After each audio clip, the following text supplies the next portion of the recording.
These musicians are outcasts, the lepers of the music business. They've been banned by the radio stations, boycotted by record shops, blacklisted by promoters.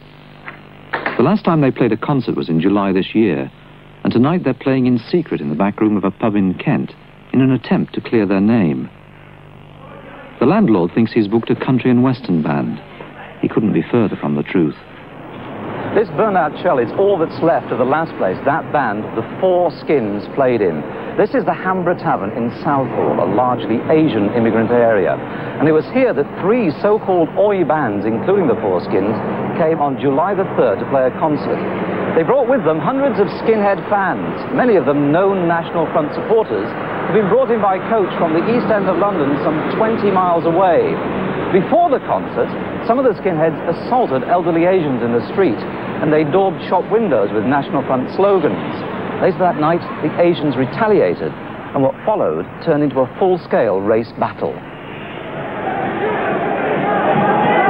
Asian youth threw petrol bombs and bricks through the windows of the Hambra Tavern. They fought with skinheads outside, and by the end of the evening, 110 people were in hospital, and the police had made dozens of arrests. From early evening, as soon as we found that our community was being invaded and our women being beaten up by the skinheads, it was a complete shock. And, you know, we were sort of further shocked by the fact that the police, there was no response from the police. That here you had large groups of people, fascist people, who were doing Nazi-type salutes, writing NF on the condensation of the windows, and abusing all the Asians here, that, you know, police still don't do anything. The Four Skins claim to this day that they're not racist, and that they weren't to blame for the riot. Package just went a bit mad, didn't they? Just went over the top. Well, they were provoked, weren't they? Who provoked them? We didn't. The Asians come up, they was in force, they used that gig as an excuse to put out their little bit of violence, have their say and to riot. It was just an excuse for them. We was Andy scapegoat, that's all. But don't you feel, in a way, guilty? Because, I mean, you're the focus of all that, aren't you? Well, I don't feel guilty about that.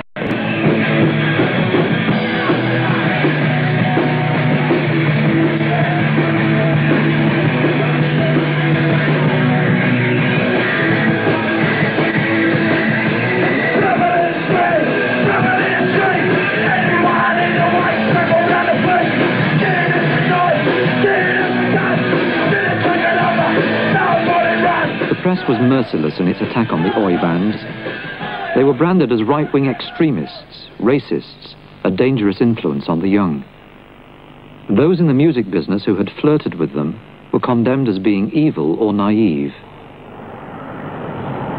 Naivety is probably the right word when you examine the whole style of the Oi bands.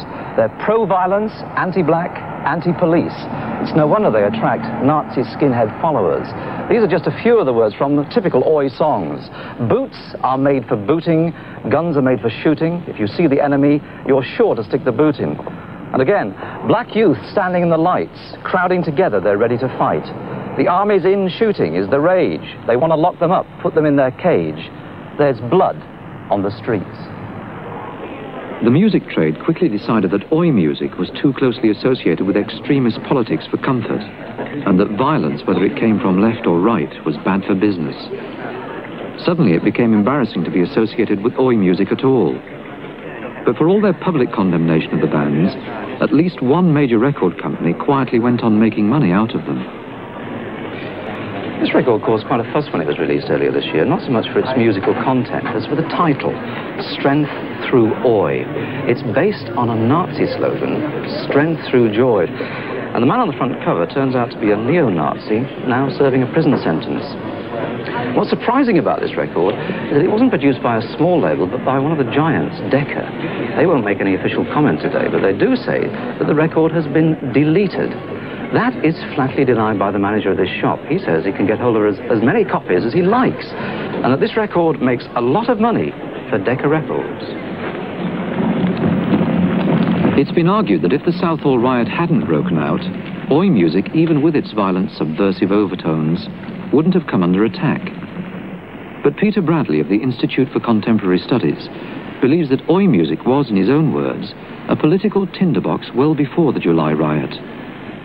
Just before the disturbances, his organisation completed a report on the extreme right-wing influence on rock music.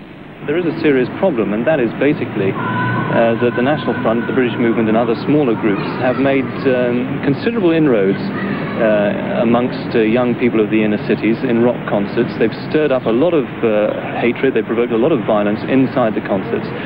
And our feeling is that some groups anyway, have not helped matters by really being rather ambiguous in their statements against National Front or supporters of National Front, and sometimes in saying nothing at all, and behaving in a very provocative manner.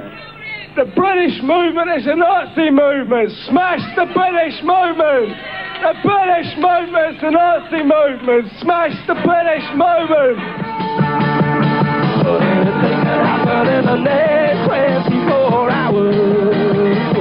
It was to counteract the influence of the right-wing political groups on pop music that the Rock Against Racism campaign was started in the late 1970s. It was an attempt to counter the growing feeling among some pop musicians that fascism could be fun. Ideas which disturbed influential disc jockeys like Radio 1's John Peel. So there has been, which I think is unfortunate, but it exists, there has been really since the very beginning of punk, and perhaps before that, but most notably from 1976-77 onwards, a sort of flirtation with Nazi imagery, which people justify as saying that they find fascinating, the Berlin of the 1930s and so on. But I mean, the original punks always swathed in swastikas and so on.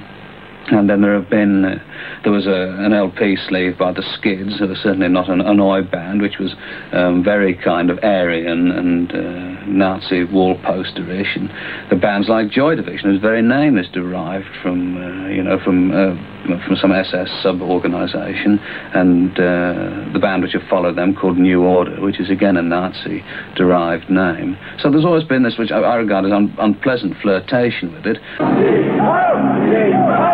Recently, there have been more worrying parallels with the Germany of the 1930s.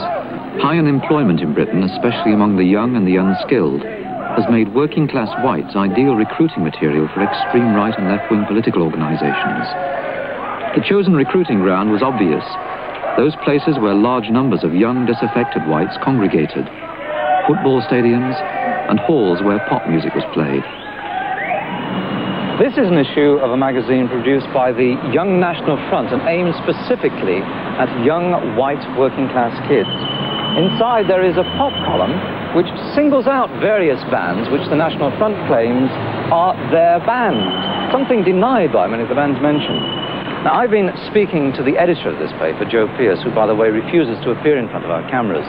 And he claims that the Oi bands in particular are National Front bands, that they're in a way the musical wing of the National Front. And he claims that if they deny it, then they must face the consequences. Trouble like the trouble which ended the career of a band called Sham 69. The trouble happened in London, and according to the Rock Against Racism campaign, it set the pattern for much of the subsequent right-wing involvement in rock music. We're standing outside the Rainbow Theatre where Sham 69 played their farewell gig. On that occasion, something like half the audience were involved in Sieg Heil salutes, and that was organised around perhaps a core of 100 British movement sympathisers. They are organised in a number of different ways. They will try to organise their own entertainment, Rock Against Communism, which hasn't attracted many big-name musicians and is really the reason why they haven't succeeded with that particular campaign. They've also been involved in disrupting or attacking a large number of gigs. Certainly they've done that on a number of occasions with Rock Against Racism gigs. In Notting Hill, for instance, they attacked a gig we had organised with sledgehammers and crowbars, and 8 people were put in hospital. More recently, at the Rock Garden last Thursday, they attacked a punkabilly gig, and again, people were injured in the process. But perhaps most disturbing of all is the way in which the National Front and the British movement attached themselves, particularly to some of the bands who have a skinhead following, Madness, for example.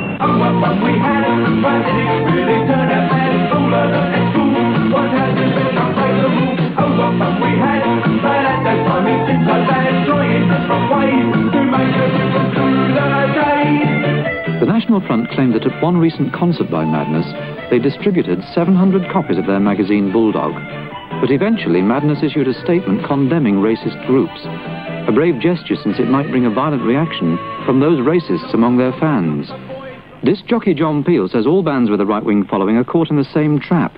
But how far are musicians responsible for the extreme politics of their fans? I don't think they're responsible for them at all, actually. I think the right-wing attitude, rather like as it is with football. I mean, the West Ham players are not themselves responsible for the fact that a lot of people turn up at West Ham matches and stand at the back, stand in the terraces doing Sieg Heils, and it's very difficult. What are they going to do? Stop playing football? They've got to go on playing football, and these people will turn up. There's very little they can do about it. I think they could go further in sort of publicly disavowing them, but then at the same time, particularly with a band like the Four Skins, they're really dependent on those people for their audience, and they're living in the East End. They make life very dangerous for themselves if they make too many public statements opposing the right-wing movements and so on.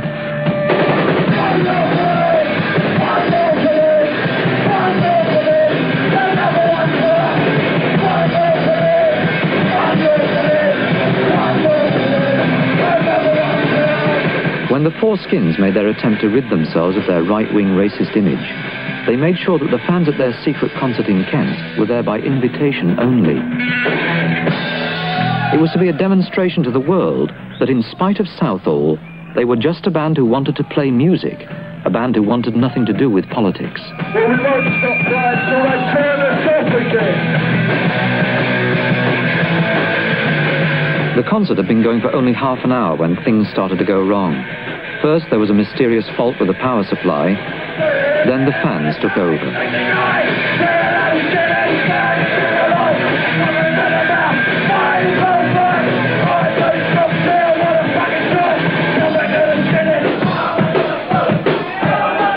Some were wearing T-shirts decorated with the Union Jack, which happens, among other things, to be the adopted emblem of the National Front.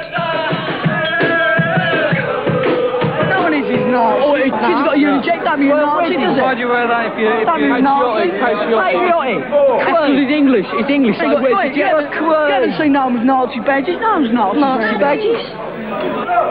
Thanks for coming. Paradoxically, some of the fans who claimed they weren't Nazis did indulge in half-hearted Sieg Heil salutes, possibly as a joke for the benefit of our cameras. If it was a joke, it badly misfired. At other bands' concerts, there's been evidence that neo-Nazis encourage fans to take part in similar, but much more serious flirtations with fascism.